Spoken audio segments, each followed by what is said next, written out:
Russia used real-time guided drones to hunt down a specific person by name.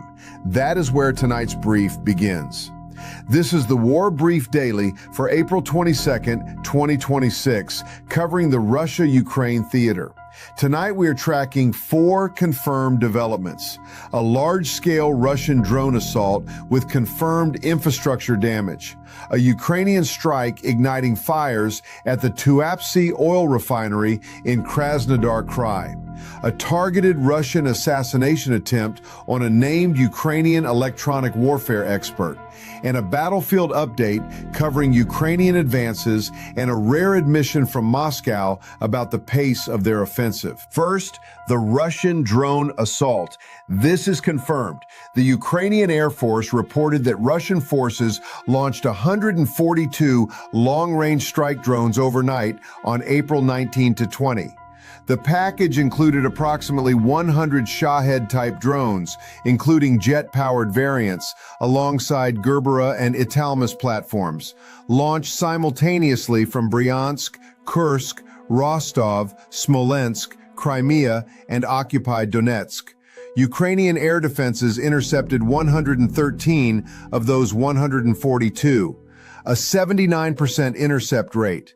28 drones still reached their targets across 18 locations, causing confirmed damage to energy and residential infrastructure in Chernihiv, Kharkiv, and Zaporizhia oblasts. Why it matters. Russia deliberately calibrates swarm size, knowing Ukraine's intercept economics. At $20,000 to $50,000 per Shahed versus far costlier Ukrainian interceptors, that math is intentional.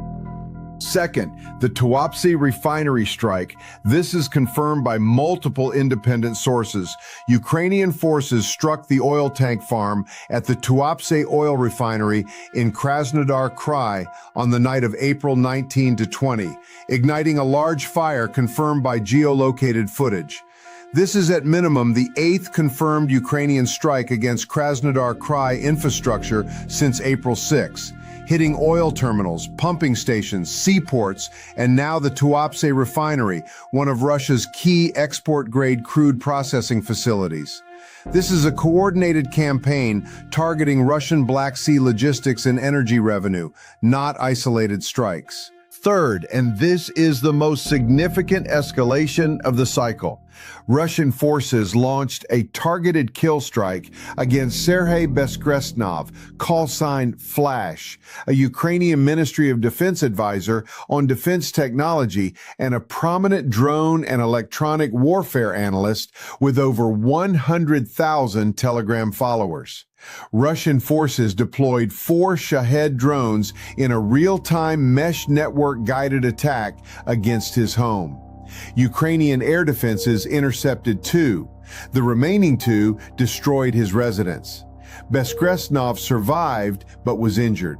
Ukrainian Air Force confirmed the mesh guidance method.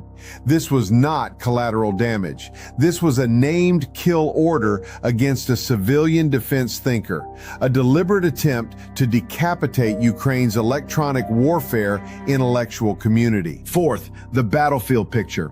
Ukrainian forces made confirmed advances in the Borova direction along the Kharkiv-Donetsk boundary and confirmed the destruction of a Russian S-350 Vityaz air defense system 130 kilometers from the front line, operationally significant as that platform protects Russian strike corridors deep in occupied territory. On the Russian side, a member of the State Duma Defense Committee publicly stated on April 20 that the Donetsk front is a, quote, positional standoff, with Russian gains measured in hundreds of meters per week, and that Sloviansk and Kramatorsk could take months to capture. Swedish military intelligence separately assess that Russian inflation is likely near 15%, nearly 3 times the Kremlin's official figure, and that Russia needs Urals crude above $100 per barrel sustained for at least a year just to close its budget deficit. Watch for satellite confirmation of Tuapse refinery damage. Watch for Russian retaliation following the flash assassination attempt. This escalation will not go unanswered. And track Ukraine's continuing air defense attrition campaign against Russian Vityaz and Tor systems deep in occupied territory. That is your War Brief Daily for April 22nd, 2026.